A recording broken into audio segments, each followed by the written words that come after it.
होने वाला है चुनाव के बाद, उसी से रिगार्डिंग हम जनरल अवेयरनेस 25 नंबर का प्रीवियस ईयर का 2016 में पूछा हुआ क्वेश्चन लाए हैं।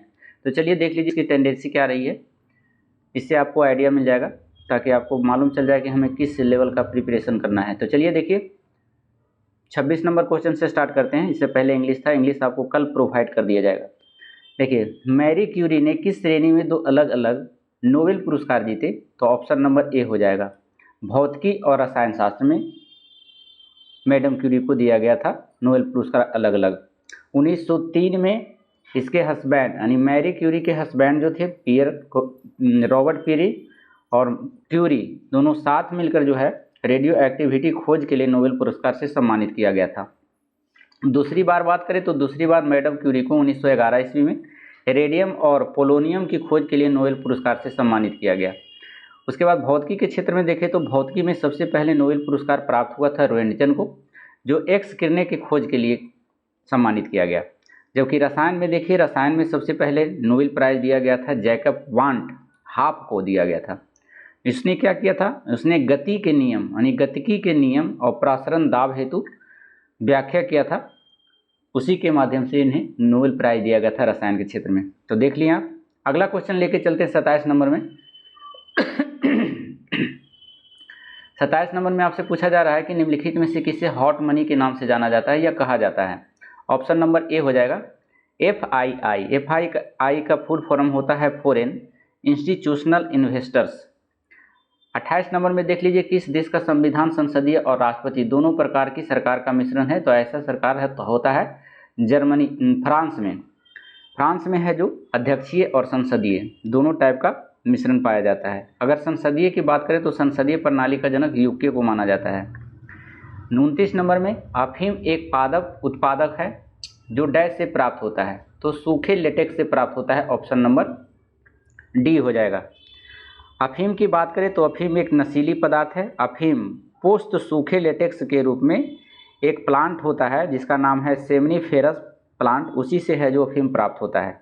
अगला क्वेश्चन 30 नंबर में चलते हैं। 30 नंबर में आपसे पूछा जा रहा है निम्नलिखित में से कौन वजन की इकाई नहीं है? तो ये डाइन नहीं है। डाइन जो है बल की सीजीएस पद्धति में मात्रक है, जबकि किलोग्राम, पाउंड और ग्राम में वजन की इकाई है।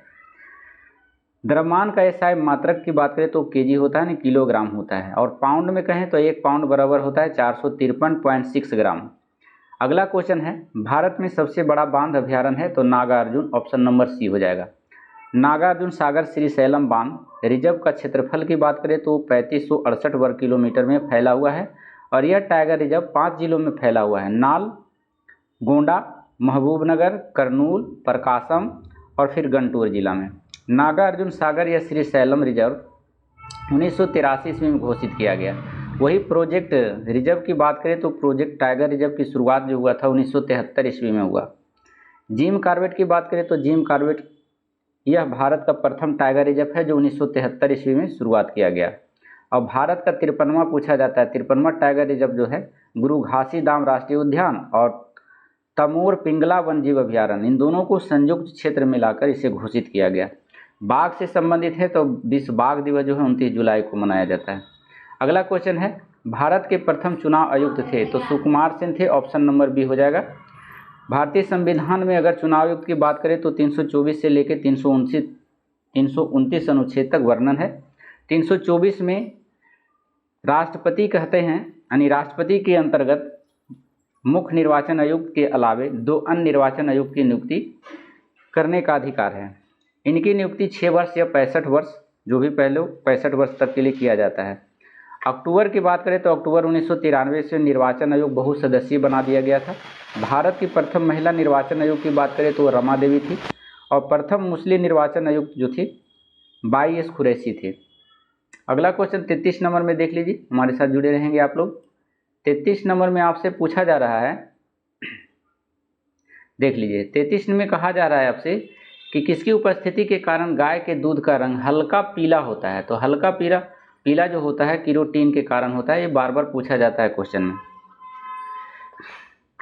उसी प्रकार से राइबोफ्लेविन का बात करें तो ये विटामिन B2 के रूप में जाना जाता है, और विटामिन C दूध में उपस्थित नहीं होता है, ये भी जान लीजिए। अगला क्वेश्चन है 34 नंबर में, निम्नलिखित में से किसने सोमनाथ मंदिर पर आक्रमण किया था? तो सोमनाथ पर आक्रमण किया था आपका महमूद गजनी। महमूद गजनी जो है सोमनाथ मंदिर पर 1025 ईस्वी में आक्रमण किया था और यह भारत पर जो है सबसे सफल आक्रमण था। उस समय जब महमूद गजनी ने भारत पर आक्रमण किया था गुजरात में, तो गुजरात में चालुक वंश अर्थात सोलंकी वंश का शासक था और राजा का नाम भीम द्वितीय था, या भीम प्रथम कभी कभी देता है, भीम प्रथम याद रखिएगा, भीम प्रथम था। महमूद गजनवी भारत पर आक्रमण 1001 से लेकर 1027 ईस्वी तक किया, यानी इसके बीच में 17 बार उन्होंने आक्रमण किया था, तब जाके सफलता मिली। महमूद गजनवी भारत पर आक्रमण हिंदू शाही राजा जयपाल के विरुद्ध किया था। महमूद गजनवी के बारे में अंतिम आक्रमण की बात करें तो 1027 ईस्वी में जाटों के विरुद्ध था। महमूद गजनवी का आक्रमण का मुख्य उद्देश्य धन संपत्ति कमाना था, लूटकर मध्य एशिया में शक्तिशाली राज्य की स्थापना करना था, जिसमें वह सफल रहा। अगला क्वेश्चन है 35 नंबर में, निम्नलिखित में से कौन सा ईंधन न्यूनतम पर्यावरण प्रदूषण का कारण है? तो ऑप्शन नंबर सी हो जाएगा हाइड्रोजन। अगला क्वेश्चन चलते हैं 36 नंबर में, एटीएम का फुल फॉर्म पूछ दिया है, तो ऑटोमेटिक टेलर मशीन होता है, ऑप्शन नंबर ए हो जाता है। ऑटोमेटिक नहीं होता है, ऑटोमेटेड टेलर मशीन होता है, बी नंबर हो जाएगा इसका, माफ कीजिएगा, ऑटोमेटेड टेलर मशीन। या कहीं कहीं पर ऑटोमेटिक भी देता है, लेकिन दोनों दिया हुआ है, देखिए ऑटोमेटिक टेलर मशीन या ऑटोमेटेड टेलर मशीन होगा, ऑप्शन नंबर बी हो जाएगा। अगर हम एटीएम की बात करें तो एटीएम का जो निर्माण करता था उनका नाम जॉन ए शेफर्ड था, जिनका जन्म हुआ था 1924 ईस्वी में शिमला में, लेकिन वह स्कॉटलैंड के नागरिक थे। एटीएम की बात करें तो एटीएम सबसे पहले जो है 1967 ईस्वी में उत्तरी लंदन में एनाफील्ड शहर में लगाया गया था। भारत में 1987 में पहला एटीएम मुंबई में लगा। अगला क्वेश्चन है 37 नंबर में। 37 नंबर में कहा रहा, एक वर्ष के दौरान भूमि के एक टुकड़े पर एक से अधिक फसल को उगाने को क्या कहा जाता है? तो इसको कहा जाता है आपका option number B, multi cropping कहा जाता है। वही बात करें बहुफसल की, तो बहुफसल एक से ज़्यादा फसल एक ही भूमि पर या दो से अधिक फसल लगाया जाता है तो उसको बहुफसल कहा जाता है। एक पूछा जाता है फसल चक्र। फसल चक्र माने एक ही भूमि पर जो है फसल बदल बदल के लगाते हैं तो उसको फसल चक्र कहा जाता है, जिससे भूमि की उर्वरकता बनी रहती है, उसकी पोषक तत्व बरकरार रहती है। एक पूछा जाता है मिश्रित खेती। मिश्रित खेती किसे कहा जाता है? तो मिश्रित खेती कहा जाता है कृषि के साथ साथ पशुपालन को कहा जाता है। अगला क्वेश्चन है 38 नंबर में, सर्वोच्च न्यायालय के न्यायाधीश पद धारण करते हैं, कब धारण करते हैं? ऑप्शन नंबर सी हो जाएगा, जब तक कि वे 65 वर्ष की आयु प्राप्त नहीं कर लेते हैं। ये पद धारण करने का इसकी आयु है। अगर इसकी बात करें उच्चतम न्यायालय की, तो उच्चतम न्यायालय के न्यायाधीश बनने की न्यूनतम आयु का कोई उल्लेख नहीं है, लेकिन अधिकतम आयु जो है 65 वर्ष आयु है। इसे महाभियोग प्रक्रिया से हटाया जा सकता है। किनको? उच्चतम न्यायालय के मुख्य न्यायाधीश को। उच्चतम न्यायालय के एकमात्र न्यायाधीश बी रामास्वामी थे, जिन्हें संसद में हटाने के लिए प्रस्ताव लाया गया था।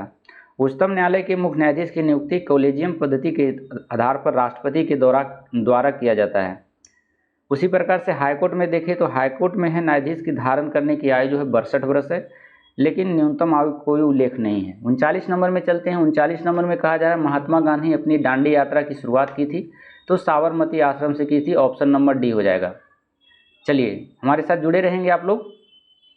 दांडी यात्रा जो है शुरू हुआ था 12 मार्च 1930 ईस्वी को। गांधी जी ने अपने 78 अनुयायियों के साथ यानी 78 अनुयायियों के साथ 285 किलोमीटर की दूरी तय करके 24 दिन में 6 अप्रैल 1930 ईस्वी को दांडी पहुंचकर नमक कानून का उल्लंघन किया और वहीं से फिर शुरुआत होगी सविनय अवज्ञा आंदोलन की। चलिए अगला क्वेश्चन है 40 नंबर में। 40 नंबर में कहा जा रहा है कि वह कौन सी एक मात्र स्तनपायी है जो उड़ सकती है? तो ये चमगादड़ है, ऑप्शन नंबर सी हो जाएगा। चमगादड़ एक ऐसा स्तनपायी है जो उड़ सकती है और इसके जो हृदय होते हैं 4 होते हैं। 41 नंबर में चलते हैं। 41 नंबर में कहा जा रहा है वल्लभ भाई पटेल को सरदार की उपाधि किसने दी? तो ये महात्मा गांधी के द्वारा दिया गया था पटेल जी को सरदार की उपाधि।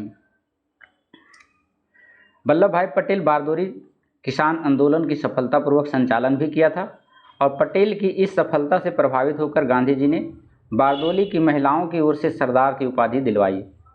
सरदार वल्लभ भाई पटेल अपनी राजनीतिक कैरियर की शुरुआत खेड़ा में जो किसान सत्याग्रह हुआ था उससे शुरू किया था और इसके साथ साथ उन्हें वल्लभ भाई पटेल ने 1931 ईस्वी में कराची में कांग्रेस के अधिवेशन की अध्यक्षता भी उन्होंने संभाली। सरदार पटेल देश के एकीकरण में महत्वपूर्ण भूमिका भी निभाई और पटेल को इसलिए बिस्मार्क कहा जाता है। सरदार पटेल को देशी रियासतों के विलय के कारण लौह पुरुष की भी संज्ञा दी गई है। एक इसके साथ साथ भूदान आंदोलन पूछा जाता है। भूदान आंदोलन का जनक कौन है? तो विनोबा भावे। अगला क्वेश्चन है 42 नंबर में, एसोमाइट एक है। एसोमाइट एक झरना है जो कहाँ है? यूएसए में है, कैलिफोर्निया राज्य में स्थित है। तो उत्तरी अमेरिका में भी जान लीजिए, उत्तरी अमेरिका में सुपीरियर झील है जो विश्व की सबसे ताज़े पानी का झील है। और पश्चिमी भाग में यूएसए के नमकीन पानी के झील है जिसे ग्रेट साल्ट लेक कहा जाता है। वहीं पर जो है नियाग्रा जलप्रपात है अमेरिका में, ईरी और ओंटारियो झील के बीच स्थित है।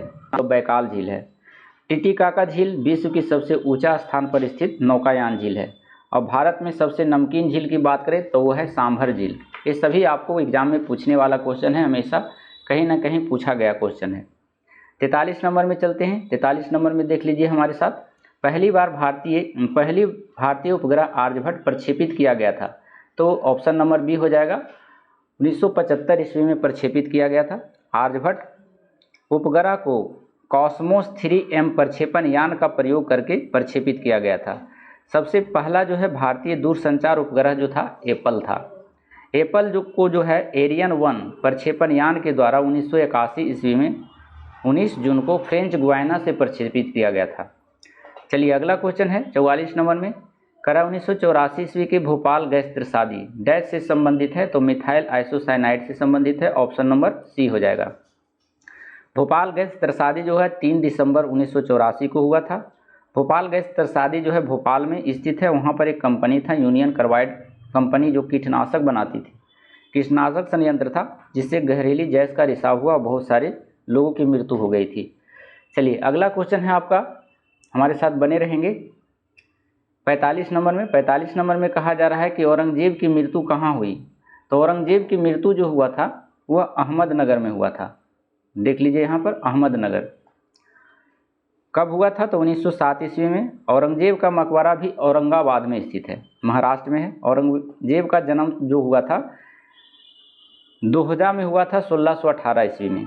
औरंगजेब को जो है 2 बार राज्याभिषेक किया गया। औरंगजेब मुगल वंश का सबसे विद्वान शासक माना जाता है और इसके समय में सबसे बड़े क्षेत्रफल पर शासन करने वाला मुगल सम्राट बना औरंगजेब। सबसे अधिक विद्रोह भी इसी के समय में हुआ था। अगला क्वेश्चन है 46 नंबर पर, हमारे साथ बने रहेंगे। थोड़ा सा हम टाइम लेंगे आपको क्योंकि थोड़ा नेट इधर उधर हो सकता है। तो चलिए देखिए हमारे साथ बने रहेंगे, हमारे साथ थोड़ा सा जुड़े रहिए। थोड़ा सा क्वेश्चन 4-5 क्वेश्चन और बचा हुआ है।